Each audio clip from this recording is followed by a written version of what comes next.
आप ही सबका आश्रय है। ये समस्त जगत आपका संसार आपका अंशभूत है, क्योंकि आप सबकी आदिभूत अव्यकृता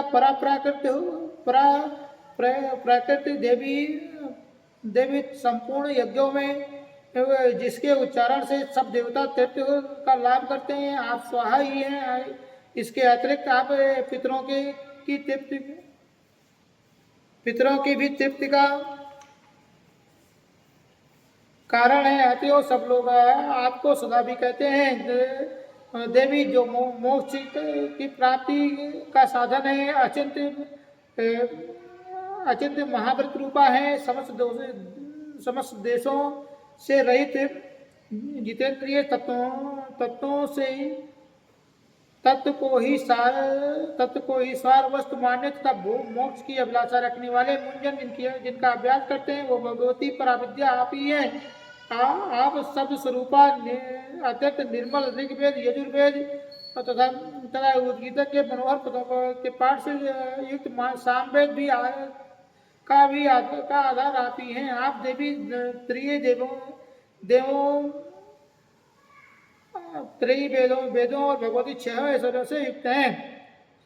इस विश्व की उत्पत्ति एवं पालन के लिए आप ही वार्ता के रूप में प्रकट हुई हैं। आप संपूर्ण जगत को घोर पीड़ा का नाश करने वाली हैं। देवी, जिसे समस्त शस्त्रों का सार ज्ञान होता है, वो मेधा शक्ति आप ही हैं। दुर्गम भवसागर से पार उतारने वाली नौका रूप दुर्गा देवी आप ही हैं। आपकी कहीं भी आसक्ति नहीं है। कैटभ के शत्रु भगवान विष्णु के वक्षस्थल में एकमात्र निवास करने वाली भगवती लक्ष्मी, भगवान चंद्रशेखर द्वारा सम्मानित गौरी देवी भी आप ही हैं। आपका मुख मंद मुस्कान से शोभित है। सुशोभित निर्मल पूर्ण चंद्रमा के बिंब का अनुकरण करने वाला और उत्तम सुवर्ण मनोहर कांत से कामनीय है। तो भी आप उसे देखकर महिषासुर को क्रोध हुआ और सहसा उसने उस पर प्रहार किया। ये बड़े आश्चर्य की बात है देवी। वो वही मुख जो जब क्रोध में से युक्त होने पर उदय काल की चंद्रमा की भांति लाल और तनी हुई भवें विकराल हो उठा, तब उसे देखकर महिषासुर के प्राण तुरंत ही निकल गए। ये उससे भी बढ़कर आश्चर्य की बात है, क्योंकि क्रोध में भरे हुए यमराज को देखकर भला कौन जीवित रह सकता है। देवी, आप प्रसन्न हो। परमात्मा स्वरूपा आपके प्रसन्न होने पर जगत का अभ्युदय होता है और क्रोध में भर जाने पर तत्काल ही कितने गुणों का सर्वनाश कर डालती हो। ये बात अभी अनुभव में आई है, क्योंकि इस महिषासुर की विशाल सेना का क्षण में आपके कोप से नष्ट हो गई है। सदा अभ्युदय प्रदान करने वाले जिन पर प्रसन्न रहती हैं, वही देश में सम्मानित हैं। उन्हीं को धन और यश की प्राप्ति होती है। उन्हीं का धन कभी शिथिल नहीं होता। वही हर्षपुरुष, स्त्री पुरुष और वृत्तों के साथ धनदान माने जाते हैं। वह देवी आपकी ही कृपा से पुण्यात्मा पुरुष प्रतिदिन अत्यंत श्रद्धापूर्वक सब प्रकार से धर्मानुकूल कर्म करता है और उसके प्रभाव से स्वर्गलोक में जाता है। इसलिए आप तीनों लोकों में निश्चय ही मनोवांछित फल देने वाली हो। माँ दुर्गे, आप स्मरण करने पर सब प्राणियों का भय हर लेती हो और स्वस्थ पुरुषों को द्वारा चिंतन करने पर उन्हें परम कल्याणमय बुद्धि प्रदान करती हो। दुख दरिद्रता और भय का हरने वाली देवी आपके सिवा दूसरी कौन है, जिसका चित्त सबका उपकार करने के लिए सदा ही दयाल रहता हो। देवी, इन रास्तों को मारने से संसार को सुख मिले और राक्षस चिरकाल तक नरक में रहने के लिए भले ही पाप कर रहे हो, इस समय संग्राम में मृत्यु को प्राप्त होकर वो स्वर्गलोक में जाए। निश्चय ही यही सोचकर आपने शत्रुओं का वध करती हो। आप शत्रुओं पर शस्त्रों का प्रहार क्यों करती हो? ये समस्त असुरों को दुष्ट मार्ग क्यों नहीं भस्म कर देती? इसमें एक रहस्य है। ये शत्रु भी हमारे शस्त्रों से पवित्र होकर उत्तम लोकों में जाएं। इस प्रकार की प्रति भी आपके विचार में अत्यंत उत्तम है। खड़क खड़क के तेजपुंज की भयंकर दीप्ति से आपके त्रिशूल के अग्रभाग से घनीभूत प्रभा से चौंधिया कर जो असुर की आंखें फूट गई हैं, उन्हें उसमें कारण यही है कि वह मनोहर रश्मियों से युक्त चंद्रमा के समान आनंद प्रदान करने वाली आपके इस सुंदर मुख का दर्शन करते थे।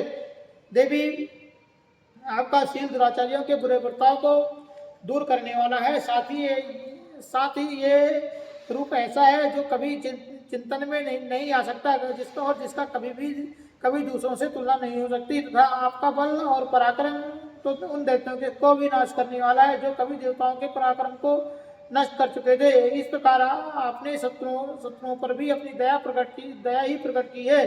वरदायिनी देवी, आपको इस प्रकार आपके इस पराक्रम की किसके साथ तुलना हो सकती है।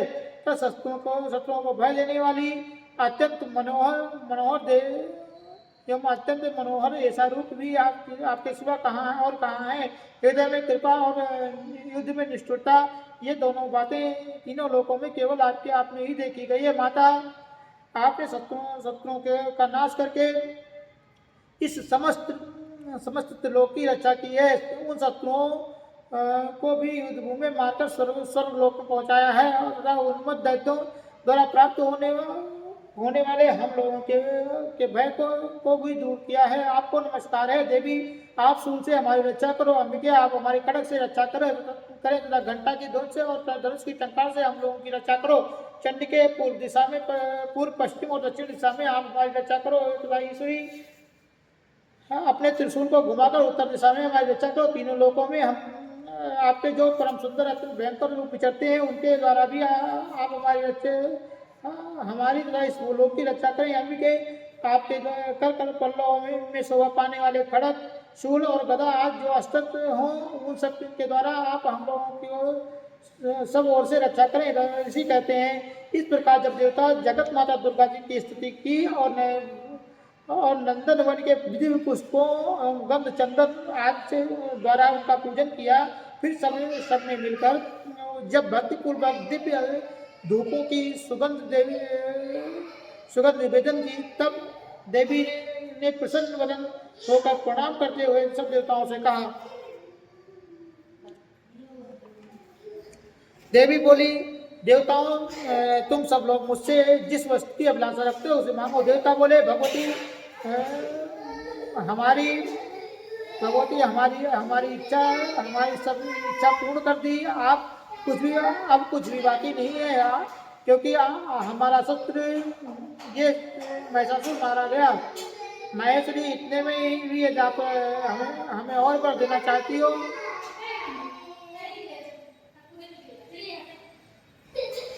तो जब आपका स्मरण करें, तब आप दर्शन देकर हम लोगों के महान कष्ट को दूर करें। प्रसन्न अंबिके, जो मनुष्य इस श्लोकों द्वारा आपकी स्तुति करें, उसे वित्त, समृद्धि और वैभव देने के साथ ही उनकी धन और स्त्री संपत्ति को भी बढ़ाने के लिए आप सदा हम पर प्रसन्न रहें। ऋषि कहते हैं, राजन, देवताओं ने जब अपने जगत के कल्याण के लिए भगवती भद्रकाली देवी को इस प्रकार प्रसन्न किया, तब वो तथा कहकर अंतर्ध्यान हो गई। भूपाल, इस प्रकार पूर्व काल में तीनों लोगों का हित चाहने वाली देवी जिस प्रकार देवताओं के शरीर से प्रकट हुई थी, तब वो सब कथा कह सुनाई। आप पुनः देवताओं का उपकार करने के लिए, देवी के दुष्ट दैत्यों के शुभ निशुभ का वध करने के एवं सब लोगों की रक्षा करने के लिए गौरी के शरीर से जिस प्रकार प्रकट हुई, वो सब प्रसंग मुझसे सुनो। मैं उसका तुमसे यथावत वर्णन करता हूँ। इस प्रकार मार्कंडेय पुराण में साबरणिक मनमंत्र कथा के अंतर्गत देवी महात्म्य सक्रादि स्तुति नामक चौथा अध्याय पूरा हुआ। पंचमो अध्याय देवताओं की स्तुति। चंडमुंड के मुख से अंबिका के रूप की प्रशंसा सुनकर शुंभ का उनके पास दूध भेजना और दूध का निवास उठना। ओम इस चरित्र उत्तर चरित्र के रुद्र ऋषि हैं, महासरस्वती देवता, अनुष्टभ छंद है, भीमा शक्ति है, ब्राह्मणी बीज है, सूर्य तत्व है और सामवेद स्वरूप है। महासरस्वती की प्रसन्नता के लिए उत्तर चरित्र के पाठ में इसका विनियोग किया जाता है। जो आपके कमलों में घंटा, शूल, हल, शंख, मूसल, चक्र, धनुष और बाण धारण करती है। शारद ऋतु के शोभा संपन्न चंद्रमा के समान जिसकी मनोहर कांति है, जो तीनों लोकों में की आधारभूता है और शुभ आदि दैत्यों का नाश करने वाली तथा गौरी के शरीर से जिनका प्राकट्य हुआ है, महासरस्वती देवता का मैं निरंतर भजन करता हूँ। ऋषि कहते हैं, पूर्व काल में शुभ और निशुभ नामक दो असुरों ने अपने बल के घमंड में आकर सचिपति इंद्र के हाथ से तीनों लोगों का राज और यज्ञ का भाग छीन लिया। वही दोनों सूर्य, चंद्रमा, कुबेर, यम और उर्मित का अधिकार का उपयोग करने लगे। वायु और अग्नि का कार्य भी वही देखने लगे। उन दोनों ने जब सब देवताओं को अपमानित करके राजभ्रष्ट, पराजित तथा अधिकारहीन करके स्वर्ग से निकाल दिया।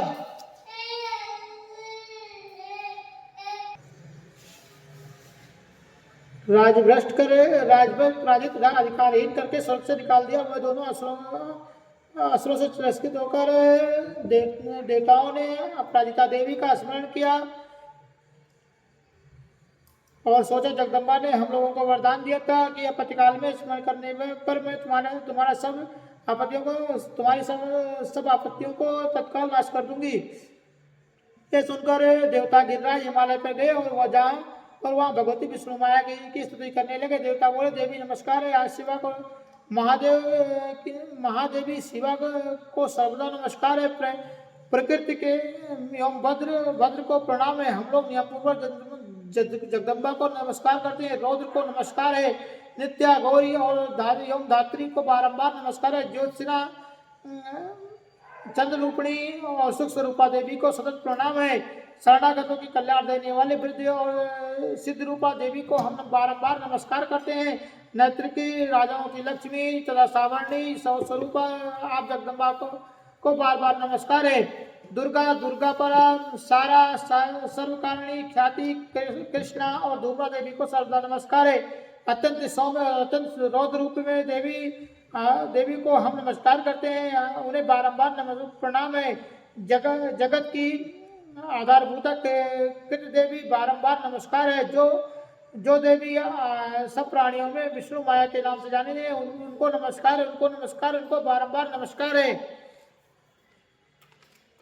जो देवी सब प्राणियों में चेतना कहलाई जाती है, उनको नमस्कार है, उनको बारंबार नमस्कार है। जो देवी सब प्राणियों में बुद्ध रूप में स्थित है, उनको नमस्कार है, उनको बारंबार नमस्कार है। जो देवी सब प्राणियों में निद्रा रूप में स्थित है, उनको नमस्कार है, उनको बारंबार नमस्कार है। जो देवी सब प्राणियों में शुद्ध रूप में स्थिति है, उनको नमस्कार है, उनको बारंबार नमस्कार है। जो देवी सब प्राणियों में छाया रूप में स्थिति है, उनको नमस्कार है, उनको बारंबार नमस्कार है। जो देवी वो सब प्राणियों में शक्ति रूप में स्थिति है, उनको नमस्कार है, उनको बारंबार नमस्कार है। जो देवी सब प्राणियों में तृष्णा रूप में स्थित है, उनको नमस्कार है, उनको बारंबार नमस्कार है। जो देवी सब प्राणियों में क्षमा रूप में स्थिति है, उनको नमस्कार है, उनको बारंबार नमस्कार है। जो देवी सब प्राणियों में जाति रूप में स्थिति है, उनको नमस्कार, उनको बारंबार नमस्कार है। जो देवी सब प्राणियों में लज्जा रूप में स्थिति है, उनको नमस्कार, उनको बारंबार नमस्कार है। जो देवी सब प्राणियों में शांत रूप में स्थिति है, उनको नमस्कार, उनको बारंबार नमस्कार है। जो देवी सब प्राणियों में श्रद्धा रूप में स्थिति है, उनको नमस्कार, उनको बारंबार नमस्कार है। जो देवी सब प्राणियों में कांति रूप में स्थिति है, उनको नमस्कार, उनको बारंबार नमस्कार है। जो देवी सब प्राणियों में लक्ष्मी रूप में स्थिति है, उनको नमस्कार है, उनको बारंबार नमस्कार है। जो देवी सब प्राणियों में व्यक्त रूप में स्थिति है, उनको नमस्कार है, उनको बारंबार नमस्कार है। जो देवी सब प्राणियों में स्मृत रूप में स्थिति है, उनको नमस्कार है, उनको बारंबार नमस्कार है। जो देवी सब प्राणियों में दया रूप में स्थिति है, उनको नमस्कार है, उनको बारंबार नमस्कार है।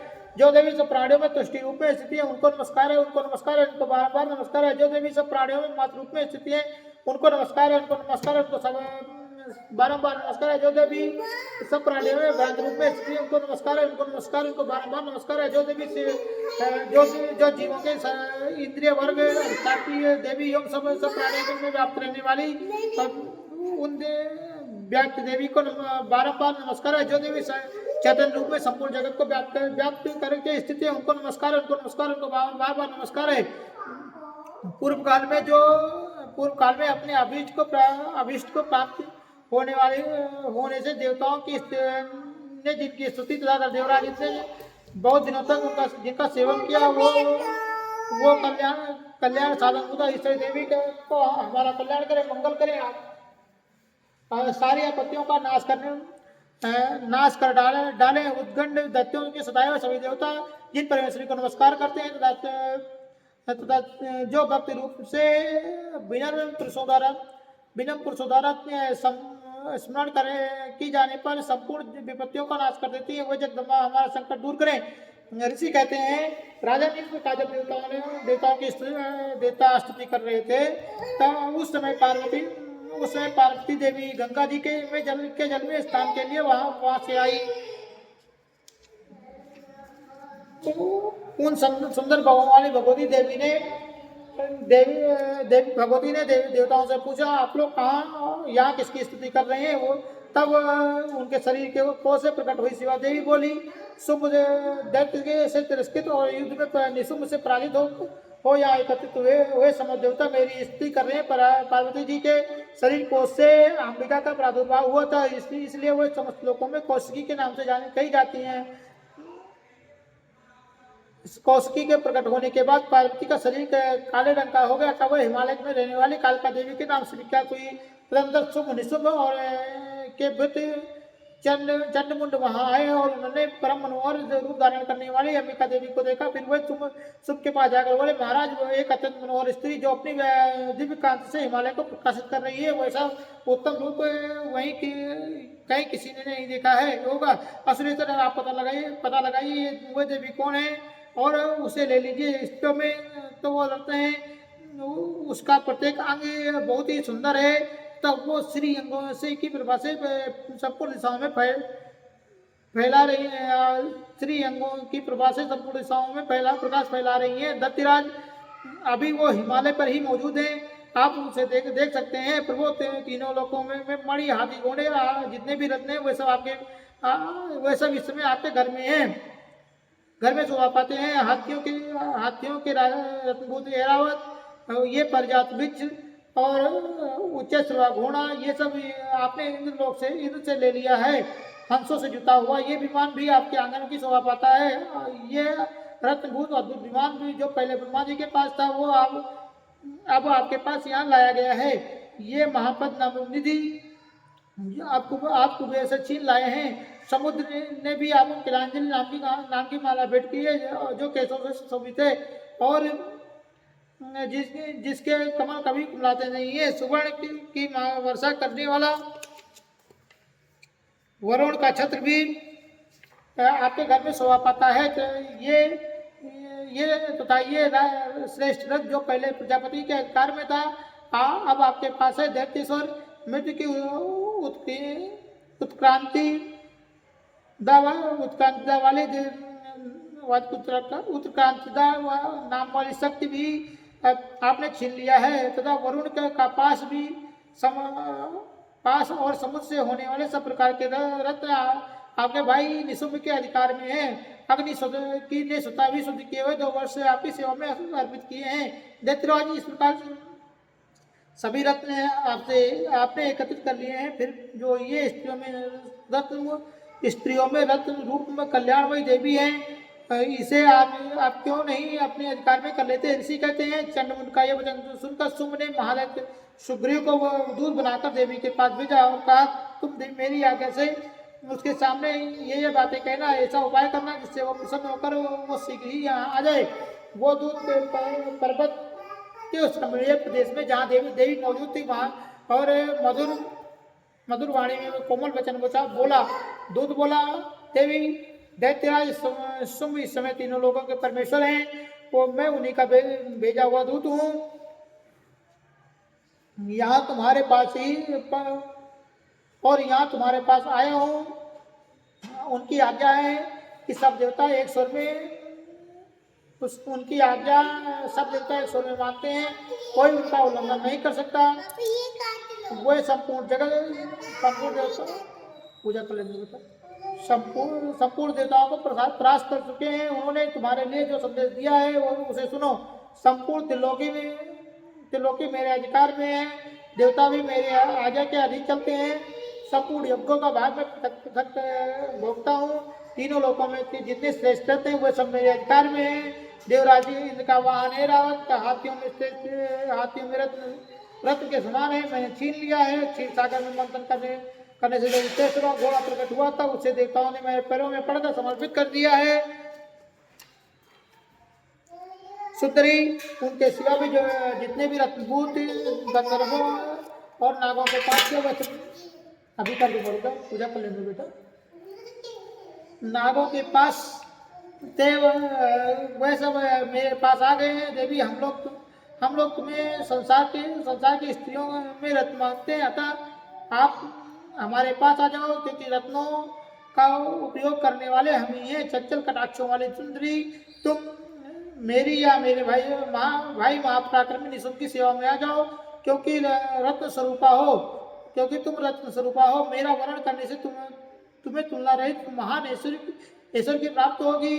अपनी बुद्धि से भी ये विचार कर मेरी पत्नी बन जाओ। ऋषि कहते हैं, दूत का के यूं कहने पर भगवती कल्याणमयी दुर्गा देवी जो इस जगत को धारण करती है, मणिमन गंभीर भाव से बोली और मुस्कुराई और इस प्रकार बोली। देवी ने कहा, दूत तुमने सत्य कहा, इसमें तनिक भी मिथ्या नहीं है। तो शुंभ तीनों लोगों के स्वामी है, निशुंभ भी उसी के समान पराक्रमी है। किंतु इस समय मैंने जो प्रतिज्ञा कर ली है उसे मिथ्या कैसे करूं? मैंने अपनी आयुर्बुद्ध के कारण पहले से जो प्रतिज्ञा कर रखी है उसे सुनो। जो मुझे संग्राम में जीत लेगा, मेरे अभिमान को चूर्ण कर देगा, तो संसार में मेरे से जो बलवान होगा वही मेरा स्वामी होगा। इसलिए तुम अथवा महाराज निशुंभ स्वयं ही यहाँ पधारे और मुझे जीतकर शीघ्र मेरा पाणी ग्रहण कर लें। इसमें विलंब की क्या आवश्यकता है? दूत बोला, देवी तुम घमंड में भरी हो, मेरे सामने ऐसी बातें ना करो। तीनों लोगों में मैं ऐसा कौन सा पुरुष है जो शुंभ और निशुंभ के सामने खड़ा हो सके? देवी, अन्य दैत्यों के सामने सारे देवता भी युद्ध में नहीं ठहरते, फिर तुम तो अकेली स्त्री कैसे ठहर सकती हो?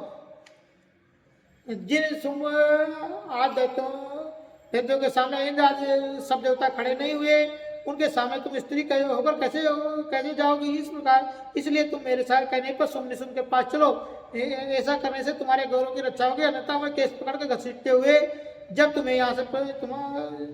तुम्हें यहाँ से प्रतिष्ठा खोकर जाना पड़ेगा। देवी ने कहा, तुम्हारा कहना ठीक है, तुम बलवान है, शुंभ बलवान है और निशुंभ भी बड़े पराक्रमी है, किंतु क्या करूं, जो मैंने पहले बिना सोचे समझे जो प्रतिज्ञा कर ली है, अतः तुम जाओ। मैंने तुमसे जो कहा है ये सब दैत्यराज को आदरपूर्वक कहना, फिर वो उनको जो उचित जान पड़े वो करें। इस प्रकार मार्कंडेय पुराण में सावर्णिक मनवंतर कथा के अंतर्गत देवी महात्म्य देवी दूत संवाद नामक 5वां अध्याय पूरा हुआ।